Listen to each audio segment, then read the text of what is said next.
Sans transition, on va repasser au maître Boni pour la phase de questions-réponses. Avant de laisser la parole à mon compère Armel, je vais poser la première question qui m'a été envoyée inbox. Est-ce qu'une personne retraitée peut demander un visa de circulation? Maître, vous avez parlé de visa de circulation. Votre micro est coupé. Pardon. Avant de vous, avant de répondre, si un retraité peut demander un visa de circulation, c'est ça? C'est bien ça, oui. Bon, voilà. Et ben, avant de répondre à la question, je vous remets là le, le, le, le- je vous, je vous envoie là le lien Facebook du cabinet. Oui, on l'a reçu dans le chat. C'est bon. Ouais, ouais. Donc, vous pouvez vous, vous pouvez vous abonner. C'est très important parce que si vous avez une question, vous posez directement la question soit en inbox. Et mes collaborateurs, même si je ne suis pas là, ce sont des juristes et vous se chargeront de vous répondre. Voilà. Donc, abonnez-vous. Alors, ça vous permet également d'avoir mes dernières vidéos que j'ai fait sur le droit des étrangers, mais également sur le droit du travail, surtout les étudiants salariés. Voilà. Alors, donc, est-ce qu'un retraité peut demander un visa de circulation? Tout le monde peut demander un visa de circulation s'il remplit vos conditions.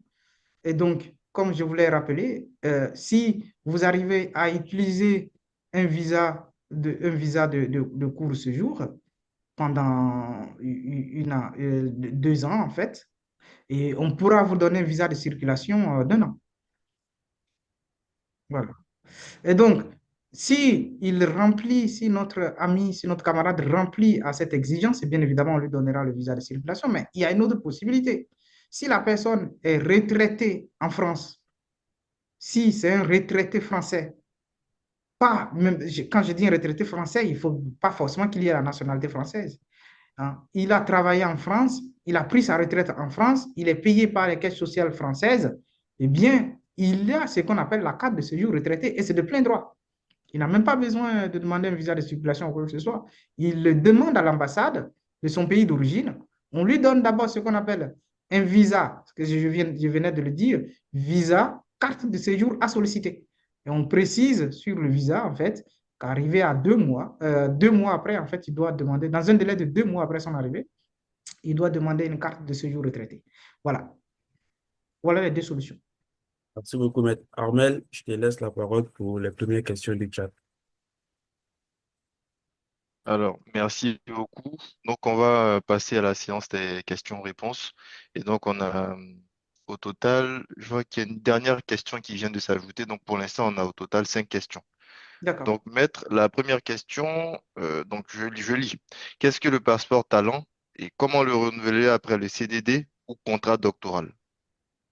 Ah, qu'est-ce que le passeport talent? Le passeport talent, c'est un titre de séjour d'excellence, hein. Quand vous venez, ça veut dire, en fait, c'est des chercheurs scientifiques qui ont, c'est des chercheurs scientifiques qui peuvent détenir ce passeport-là. Et parmi, en fait, les chercheurs scientifiques, il y a ceux-là qui détiennent des contrats doctoraux, hein, dans les enseignements universitaires. Sinon, il y a d'autres chercheurs, que ce soit dans les industries, dans la technologie, ça arrive. Et également, les passeports talents peuvent être détenus par des personnes de grande renommée. En fait, le passeport talent a été créé pour séduire en fait les cerveaux étrangers en fait. Donc, le passeport talent, alors comment le renouveler après son contrat doctoral? Il y a peu de marge parce qu'en fait, le passeport talent est lié au contrat doctoral. Et dès que vous avez un contrat doctoral, après les 3 ans, c'est souvent 3 ans, vous avez la possibilité de vous inscrire à France Travail. Donc, vous êtes inscrit à France Travail pendant 2 ans. Vous pouvez renouveler votre passeport talent avec les allocations chômage pendant les 2 ans. On ne peut pas vous opposer ça.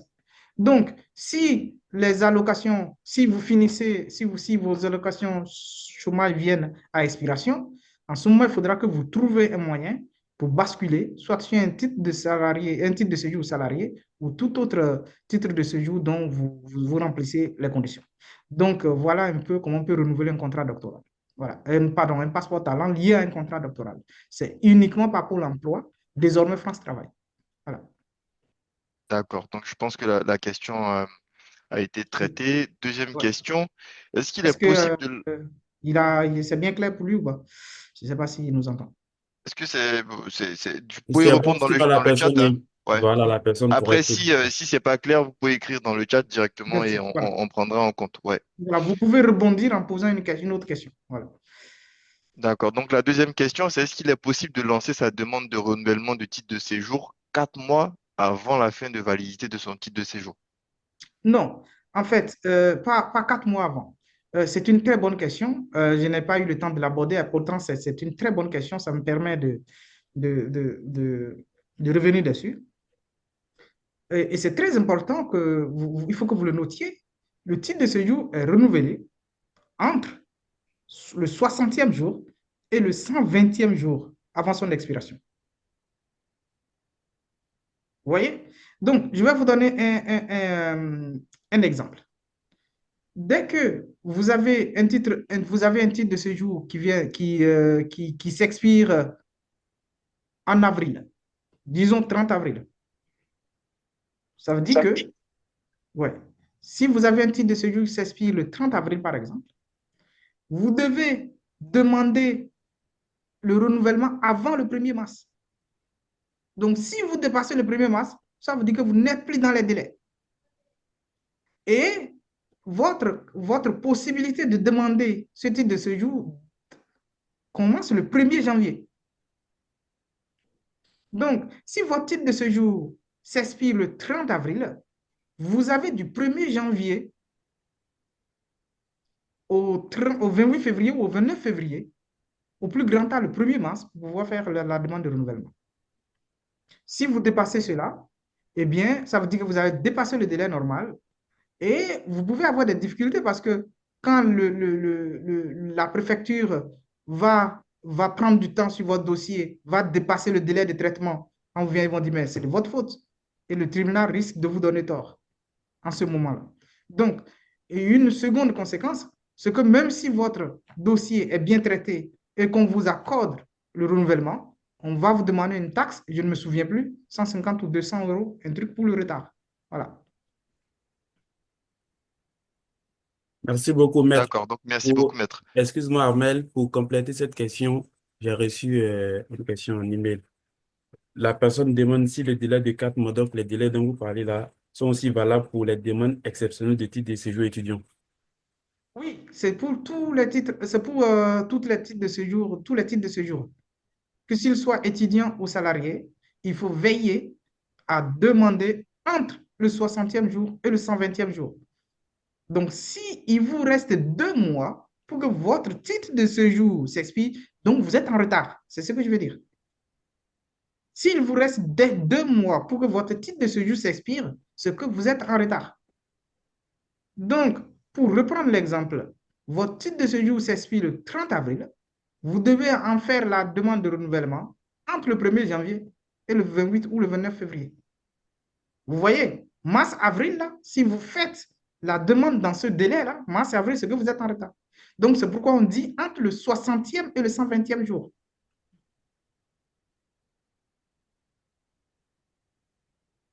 Merci beaucoup, maître.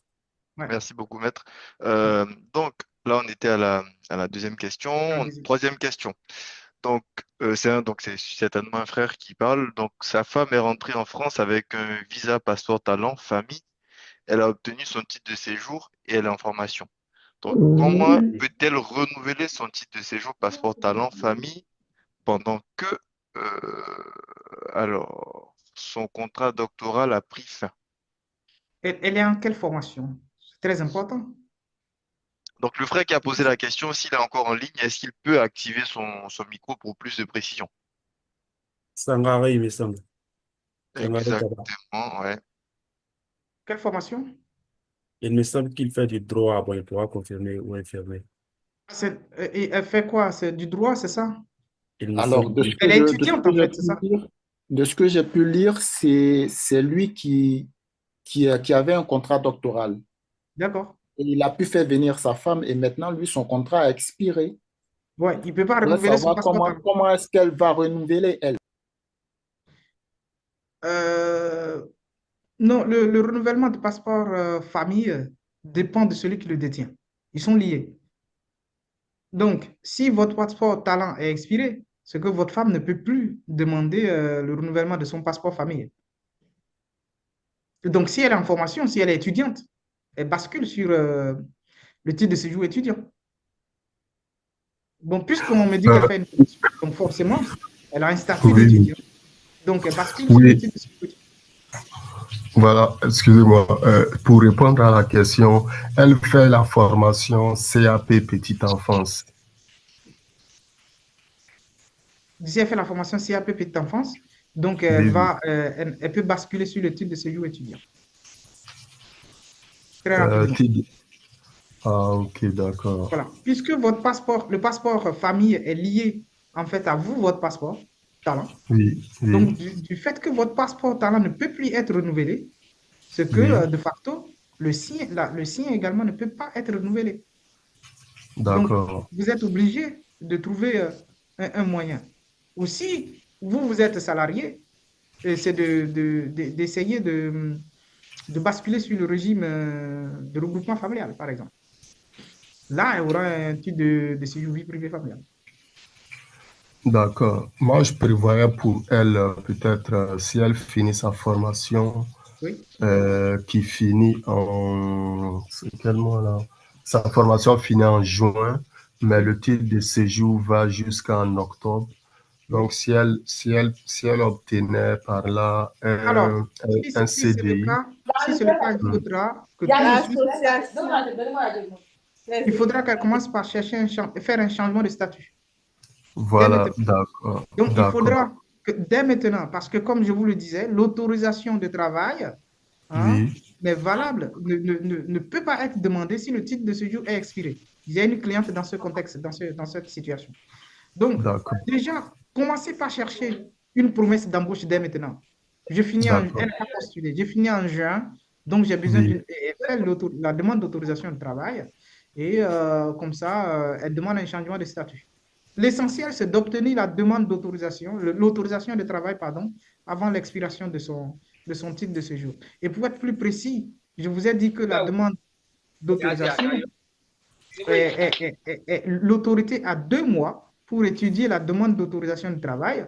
Donc, faites tout possible pour demander 2 mois avant l'expiration. d'accord, d'accord. Oui. Merci beaucoup, Sanwari. Est-ce que c'est Merci plus ou Je moins précise clair qu'il pour nous reste Sangaré? 4 minutes Ouais. pour finir. Donc, on va essayer peut-être On de va essayer d'aller d'accélérer un un peu peu. plus Ah, vite. alors, la quatrième question, je pense que c'est plutôt une question de stratégie. Bon, je vais poser quand même la question au maître, mais je pense que c'est quand même du cas par cas. Comment faciliter la demande de regroupement familial pour deux étrangers vivant déjà en France? Non, le regroupement familial n'est pas possible, sauf dans des cas vraiment très rares.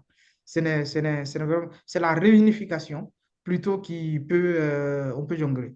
Donc, c'est vraiment pas faisable. Le regroupement familial, le principe du regroupement familial, c'est de faire venir des gens qui ne sont pas en France. Ouais. Mais si vous êtes déjà là, on va vous amener où? En Italie ou en Espagne? Donc, du coup, c'est très difficile. Écrivez-moi il peut m'écrire Par par mail, mail. ouais. Ouais, Voilà. ça. Je pense que l'invitation, mon mail est joint, est en copie à l'invitation qui vous a été envoyée. Donc, Donc, Maître Armel, avant de te laisser continuer, il y oui. a une précision à une question que j'ai posée tout à l'heure. La personne parlait plutôt du délai de traitement, le délai de 4 mois que Oui. dont la préfecture dispose pour répondre. La personne demande si ce délai est aussi valable pour les demandes exceptionnelles de titre de séjour étudiant. Il n'y a pas de demande exceptionnelle pour des titres de séjour étudiant. Ou bien vous voulez parler Vous de aviez parlé l'admission de exceptionnelle au Sénégal. régularisation, voilà, justement, régularisation exceptionnelle qui serait à l'appréciation des préfets. Oui. Non, je pense que ce délai en principe, vous voyez, ce délai en principe, il est appliqué à toutes les demandes, ce délai-là. Mais vous devez faire attention parce que le pouvoir du préfet est discrétionnaire sur ce point. Vous voyez, même quand vous allez voir un avocat, il sera courtois avec le préfet pour ne pas mettre en difficulté votre dossier. Mais si vous commencez par, en fait, les autres titres de séjour, c'est parce que vous en avez droit. Mais ici, c'est que vous n'avez pas systématiquement droit à cela. Et donc, si vous coincez le préfet, bien que il sait que c'est votre droit, hein. Il sait que c'est votre droit, mais il va dire, bon, écoutez, si c'est ça, je réponds, c'est fini, défavorable. Et là, tout ce que vous allez faire, il dira non, c'est parce que vous ne remplissez pas les conditions. Il a un pouvoir large, en fait, un pouvoir de discrétion. Donc, c'est soumis au même délai d'instruction, mais c'est conseillé de ne pas envoyer des lettres d'avocat en désordre, en fait. Voilà. D'accord, merci beaucoup, maître. Mais dans Euh, certains cas, il est tenu, hein, par exemple, les mineurs non accompagnés qui pris en charge à l'aide sociale d'enfance. Mais c'est quand votre situation vraiment tient le bout du fil qu'il ne faut pas. Mais si vous avez une situation bien assise, si par exemple, vous respectez la circulation Rotaillot, vous avez fait les 3 ans d'ancienneté, vous avez les 12 bulletins de salaire, mais écoutez, vous lui bombardez une lettre d'avocat. Mais si ça tient le bout du fil, vous n'avez pas vraiment une situation qui soit vraiment certaine et que vous savez que le préfet, vous avez une très grande chance de recevoir une réponse défavorable, il vaut mieux pas. d'accord, donc c'est bien noté. Donc on Ouais. va essayer d'avancer un peu rapidement parce qu'on a pas mal de questions. Donc Allez-y. il y a une personne qui souhaite savoir, donc, elle a fait plusieurs demandes, donc elle a fait sa demande de titre de séjour, elle a eu plusieurs demandes de complément d'information par la préfecture. Il y a Oui. eu 2 prolongations d'instruction et il souhaite savoir si dans le cadre des prolongations d'instruction, il doit faire une contestation. Et il précise que sa prochaine demande, donc sa dernière pardon, prolongation d'instruction expire le 4 mars prochain. Et jusqu'à Ah, présent, il n'a pas encore eu de réponse de la part de la préfecture. Au c'est un dernier point complément c'est d'information. un point que Ouais. je devais aborder. C'était même mon dernier point, mais je n'ai pas pu parce qu'il n'avait plus assez de temps. En fait, les délais qu'on vous a donnés, c'est si on ne vous demande pas de complément d'information. Dès qu'il y a demande de complément d'information, c'est pourquoi il faut envoyer cette information avec une lettre recommandée avec accusé de réception. Et là, votre délai court à nouveau à partir de cette date-là. C'est ça, en fait. Si cette demande d'information, vraiment, c'est vous qui l'avez négligée, imaginez que vous déposez votre demande et vous oubliez de joindre le passeport. Mais comment voulez-vous que la préfecture traite votre dossier sans le passeport? Donc, ça veut dire que ce n'est pas de sa faute. Donc, le jour où vous envoyez le passeport, votre délai court à partir de ce jour-là. Mais moi, je fonce souvent, ça dépend. Si le préfet envoie une demande de complément fantaisiste, hein, qui me met en difficulté, mais j'attaque en fait. De toutes les façons, ça ne me coûte rien qu'on me dise, oui, vous ne devez pas attaquer parce qu'une demande d'information vient d'être donnée, vient d'être satisfaite, mais qu'on me dise, oui, vous avez été forclos, quoi. Vous voyez? Merci beaucoup, maître. Merci Donc, beaucoup, maître. je rebondis avec des questions du formulaire avec ta permission, Armel. Vas-y, vas-y. Allez-y. Donc, il y a une personne qui demande s'il est certain qu'un mariage civil franco-étranger, en l'occurrence, la personne, l'étranger est sénégalais. Donc, est-ce qu'il est certain que ce mariage qui est reconnu en France permet à la personne étrangère de rejoindre son époux en France avec le visa rassemblement familial? Est-ce que c'est toujours accepté? Et quelles sont les démarches à faire pour que la personne puisse travailler légalement en France? Bon, je n'ai pas fait le regroupement familial, je n'ai pas parlé du regroupement familial à dessein. C'est tout comme je n'ai pas eu le temps d'aborder le droit d'asile. On va vraiment on va programmer une séance pour cela. Mais là, je précise qu'il s'agit d'un cas où c'est un mariage civil franco-étranger. Donc, il y a l'un des époux qui est français et l'autre est sénégalais. Oui, oui, mais si le mariage est reconnu en France, on a dit l'époux français, on a parlé de cela. C'est pourquoi je disais, toutes les questions ont été répondues par ma présentation. J'ai parlé des cas, dès que je parlais des visas long séjour, carte de séjour à solliciter dès l'arrivée, j'ai parlé des époux français, des époux de français. Donc, quand vous êtes un époux de français ou une épouse de français, vous avez droit naturellement à ce n'est même pas un regroupement familial. Vous demandez un visa. Le regroupement familial, ça prend longtemps. Donc, quand votre épouse ou votre époux est français, il suffit que vous allez demander un visa. On vous l'accordera en tant que visa époux de français. Mais en vous indiquant la carte que vous allez solliciter quand vous allez venir. Dans le cas présent, il s'agira d'une carte de séjour vie privée familiale. Et donc, quand il viendra dans les 2 mois, il faut qu'il demande cette carte et il vivra normalement, il pourra travailler normalement, il n'y a pas de souci. Les conditions sont bien remplies pour notre ami. Merci beaucoup. Il y a un autre étudiant qui demande si Non. Ah, la personne nous dit qu'il a un visa étudiant qui expire le 30 septembre prochain, mais la personne doit aller à Abidjan fin mai 2025 pour effectuer un stage avec un retour qui est prévu fin août 2025. Donc, le visa expire le Ok. 30 septembre et doit aller pour un stage avec un retour prévu en août 2025. Que dois-je faire? Donc, qu'est-ce qu'elle doit faire pour éviter les déconvenues avec les autorités françaises et ivoiriennes? Mais elle va aller en mai pour revenir en août. Son visa s'expire le 30 mars. Le 30 septembre. Le 30 septembre. Non, il n'y a pas de souci. Il va en mai, il revient en août, il n'y a pas de souci. Mais il faudra que, si ce n'est pas un récépissé, si c'est un récépissé, que qu'il soit, qu'il ait bien l'ancienne carte qui est expirée. Hein. Il faut que le récépissé ou l'attestation de prolongation d'instruction accompagne la carte de séjour expirée. Tout simplement. Donc, il n'aura pas de problème, a priori. Et quelle est la conduite à tenir quand l'employeur ou une entreprise n'ajoute pas les documents nécessaires à la finalisation de la demande d'autorisation de travail? Non, mais il n'y a pas en fait, il y a une exception qui dit qu'aucun employeur n'est tenu de maintenir un salarié en situation irrégulière. Donc, la demande d'autorisation faite par l'employeur est facultative, elle n'est pas obligatoire. Donc, on ne peut pas demander, on ne peut pas accuser l'employeur d'avoir mal fait ou d'avoir mal fait telle ou telle chose, alors qu'on n'en avait pas le devoir, on n'en était pas obligé. Hein. On a des droits quand en face, il y a des obligations. Et l'employeur n'est pas obligé de faire une demande d'autorisation. Donc, si elle le fait ou elle le fait mal, vous ne pouvez pas vous en plaindre. Si, on a aussi le cas d'une personne qui est arrivée en France en septembre 2022, qui a été acceptée dans une licence d'économie et de gestion sous condition d'aménagement de son cursus. En gros, on lui a demandé de réaliser sa première année en 2 ans. Cependant, après ces 2 années, la personne n'a pas pu valider sa L1 et a dû recommencer cette année. Et la personne veut maintenant se réorienter vers un BUT en management, logistique et transport. Elle se Oui. demande sur l'impact que pourrait avoir ce changement-là sur son renouvellement de titre de séjour. Ouais, ouais, c'est une belle question parce que ça va permettre de rebondir sur ce qu'on appelle le caractère sérieux des études et également l'orientation, la cohérence des orientations que l'étudiant se fait en fait.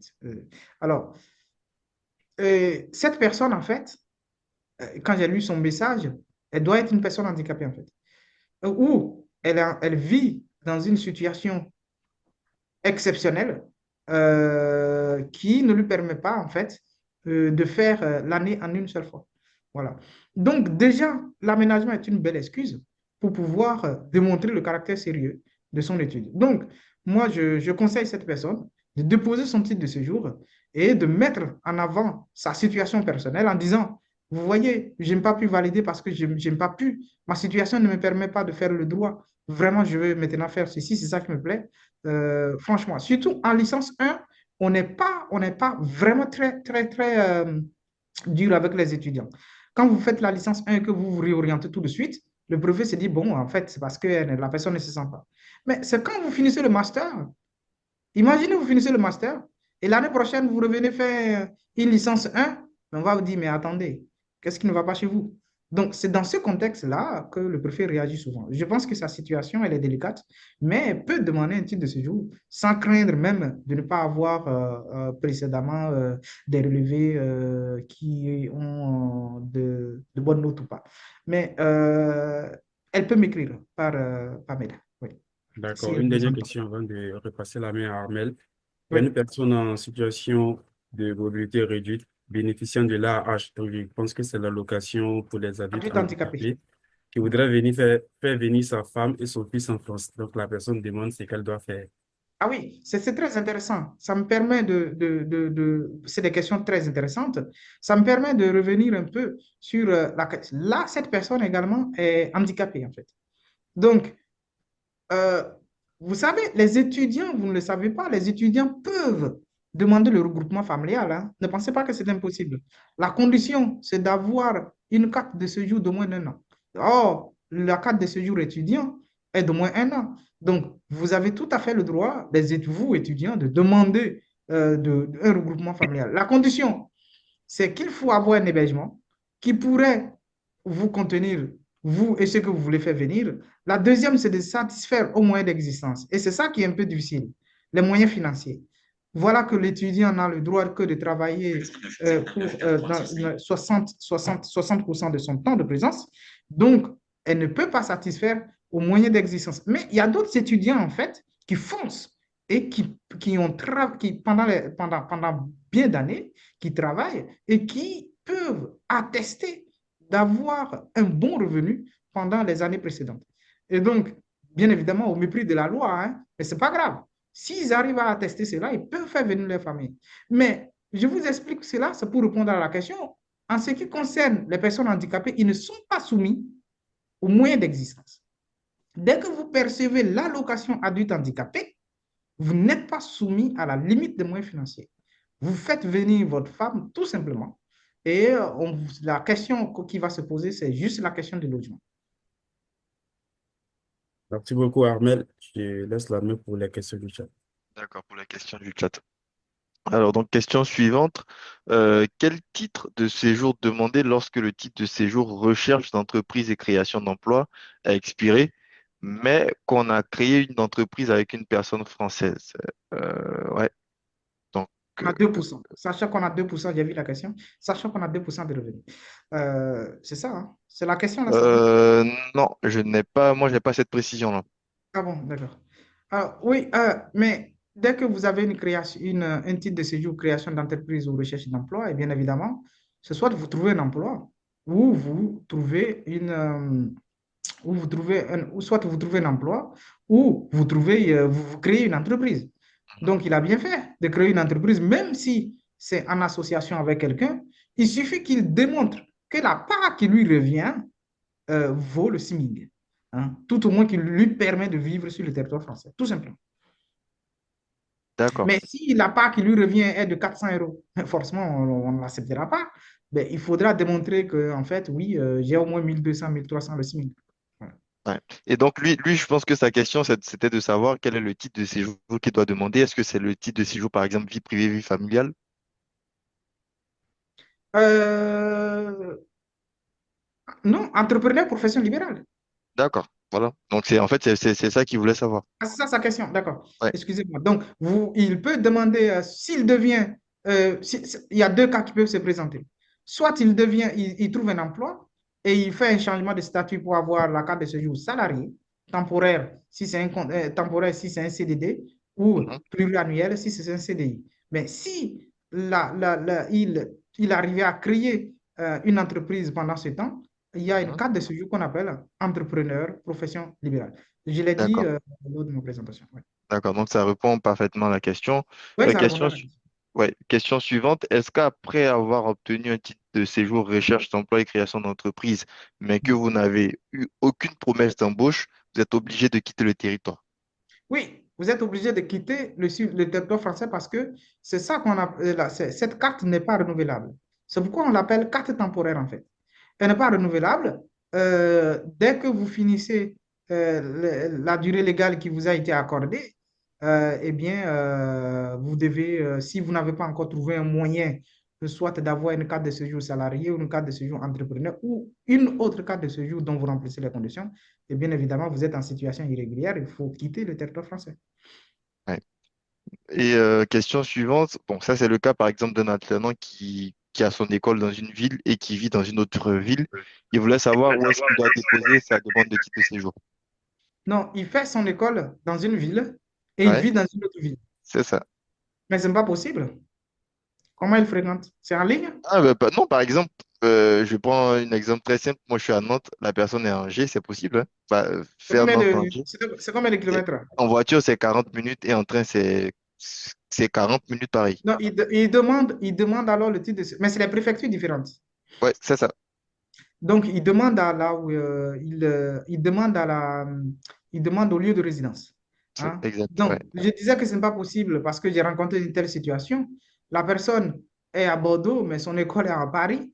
Mais elle veut demander à la préfecture de Bordeaux. Mais on va lui demander, mais attends, c'est la magie ou comment tu vas à l'école? Donc, déjà, cette première question plombe sérieusement le dossier. Donc, ça revient un peu au caractère sérieux de l'étude. Ça veut dire que les études qu'il est en train de mener ne sont pas sérieuses. Voilà.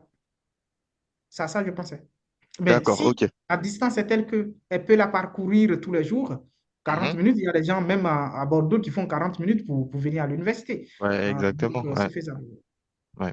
Ok. Donc, l'autre question, quelle est la bonne période pour faire une demande d'autorisation de travail? Est-ce que c'est avant la fin de son stage ou avant Alors, attends. Quelle est la bonne période pour faire une demande d'autorisation de travail avant la fin du stage de fin d'études, si possible en tout cas? Donc, est-ce qu'il doit faire la demande avant la fin de son La stage demande d'études? d'autorisation de travail, je Ouais, pense pas que je pense, je suis très sûr, il faut la faire en lien avec le titre de séjour. Le principe cardinal, il y a un principe cardinal, on ne peut pas demander une autorisation de travail dès que son titre de séjour est déjà expiré. On est d'accord? Et donc, l'autorité a 2 mois pour vous répondre. Donc, logiquement, il vaut mieux demander l'autorisation de travail 2 mois avant l'expiration de votre titre de séjour. Comme ça, vous êtes tranquille. Et on vous le dit, la condition, c'est d'avoir une promesse d'embauche ou tout au mhm, moins un contrat un contrat de travail différé, hein, qui dit, bon, vous commencez tel travail à tel moment, en fait. oui, Voilà, oui. donc ça, c'est une promesse d'embauche. Donc, comme ça, vous pourrez demander votre autorisation de travail. D'accord, c'est bien noté. Donc, question suivante. Euh, Est-ce qu'on peut demander un APS avec un diplôme obtenu 2 ans avant? Donc, Non, malheureusement, cette année, je ne suis pas en formation, mais j'ai un titre non, de séjour non, non, étudiant. non, Euh, non, non, non, non. C'est l'année antérieure. d'accord, Donc, vous finissez, voilà, vous finissez, vous demandez dans l'année qui suit au plus grand tard. 2 ans avant, c'est pas très possible, à moins que l'avocat se batte très fort. Ouais. d'accord. Et est-ce que on peut faire justement une demande d'autorisation de travail avec un brut qui n'excède pas les 2000, les 2000 euros? Je l'ai dit lors de ma présentation, ça dépend des circonstances. Oui, Dès que c'est 1,5 fois le SMIC, dans le cas que j'ai, quand il s'agit d'un changement de statut, donc forcément en fait, sauf dans les cas vraiment très rares, quand il s'agit, par exemple, quel exemple je vais donner là? Voilà, le cas des métiers en tension, par exemple. Voilà, on ne peut pas forcément vous demander ça. J'ai une amie, elle est à 1600, moi, elle a été acceptée.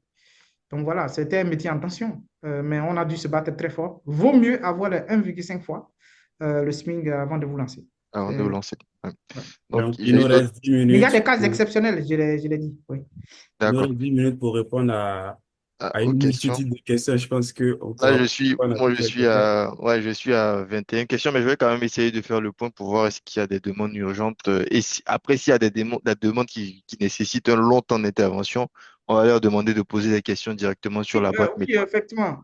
Ouais. Vous pouvez les poser. Je remets encore là mon... Maître, on va donner le mail à la fin. Pour le moment, on essaie de répondre à celles auxquelles on peut OK, répondre. Comme ça, on d'accord, donnera très bien. le mail à la fin. Bon. Et j'ai Après, une là, question qui est très urgente ici. J'ai une Dans prorogation tous de les cas, 3 mois pour ceux qui ne l'ont pas encore fait, j'ai remis la page. Pour ceux qui veulent s'abonner, ils peuvent poser la question directement là-bas. D'accord. Mes Donc, collaborateurs les répondront. Oui, dites-moi. j'ai une prorogation de 3 mois qui expire dans 3 semaines, alors que je suis en alternance et que j'ai une attestation de travail. La préfecture ne me répond pas malgré mes relances et je suis dans l'inquiétude. Que faire, pardon?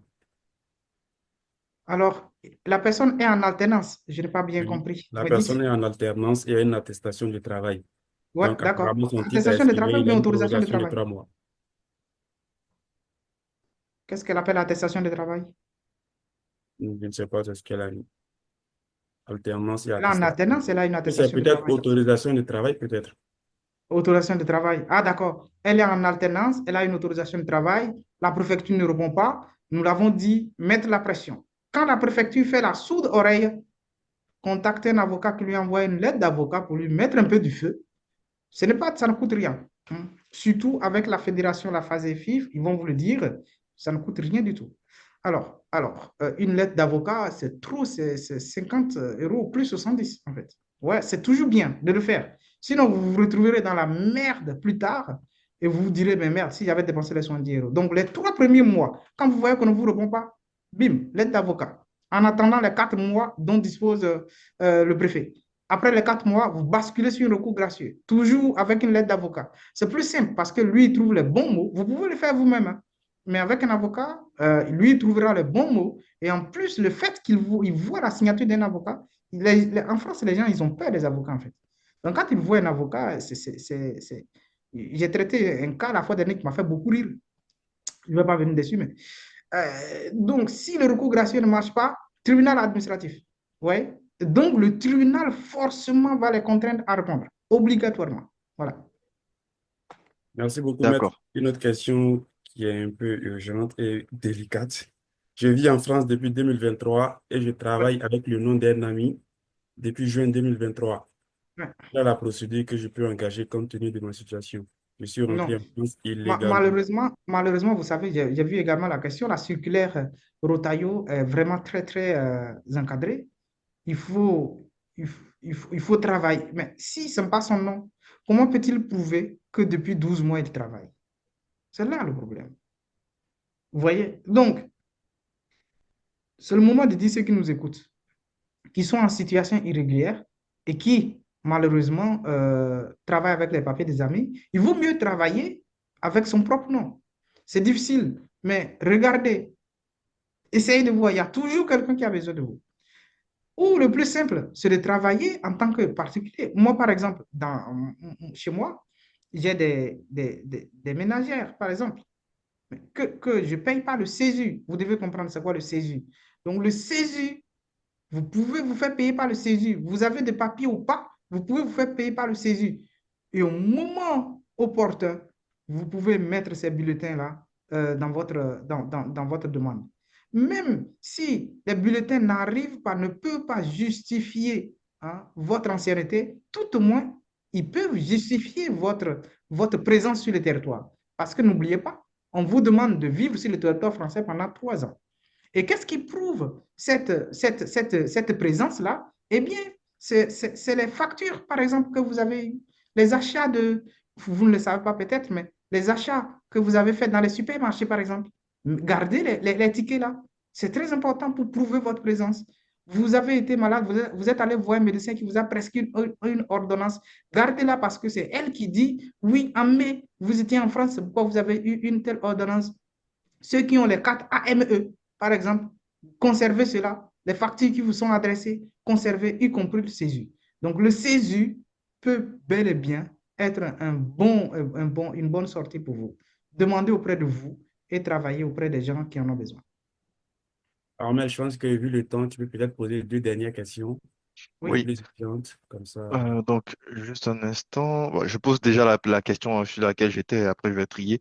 J'ai un titre de séjour étudiant que j'ai demandé à renouveler, qui a expiré en janvier. Après tous les contacts, pas de retour. Mon mari est en CDI et à 4 ans. Peut-il demander un regroupement familial pour que je puisse avoir un titre de séjour lié à sa situation familiale? Bon, je pense que le maître a déjà répondu à cette Oui, question, mais bien sûr, bien ouais. sûr. Bien sûr, il peut demander un regroupement familial. Eh bien, elle dit que son titre Non, de séjour s'expire en janvier. les deux sont en France. Les deux sont en France, son titre de Oui, séjour a expiré en janvier. c'est ça. En Et janvier, elle mais demande pourquoi si elle peut faire un regroupement familial. elle n'a pas fait une demande? Non, Euh, alors certainement là, non. non, non, Bon, certainement. Ouais. soit elle fait une demande, de toutes les façons, le titre de séjour est expiré, je vous ai dit, même si le titre de séjour est expiré et que vous n'avez pas pu faire votre demande à temps, vous pouvez toujours la faire. Ce n'est pas un problème. C'est juste ils vont vous taxer à la fin ou quand vous irez au tribunal, ils vont vous dire, mais où est-ce que vous étiez? Mais si vous remplissez toujours les conditions, ils vont vous donner votre titre de séjour. Il n'y a pas de souci. Mais exactement, effectivement, si sa condition ne lui permet pas de demander un titre de séjour, elle peut demander un regroupement familial, mais là, il faudra qu'elle rentre au pays et le mari va l'envoyer, comment on appelle, va demander un regroupement familial. On va lui délivrer un visa avec 4 à solliciter dès les 2 mois suivant l'arrivée en France. Et arrivée ici, elle pourra demander vie privée familiale. Voilà. Merci beaucoup, Maître Armel. Désolé, je coupe parce que vu le temps, on est obligé de s'arrêter là. Mais je voudrais rassurer tous les participants à la réunion qu'avec le maître Boni, on réfléchit actuellement à pérenniser ce type d'initiative-là, peut-être penser à des réunions thématiques sur des sujets bien déterminés. Et je vais Ouais. laisser la parole tout à l'heure à la secrétaire à l'organisation de la phase de cible qui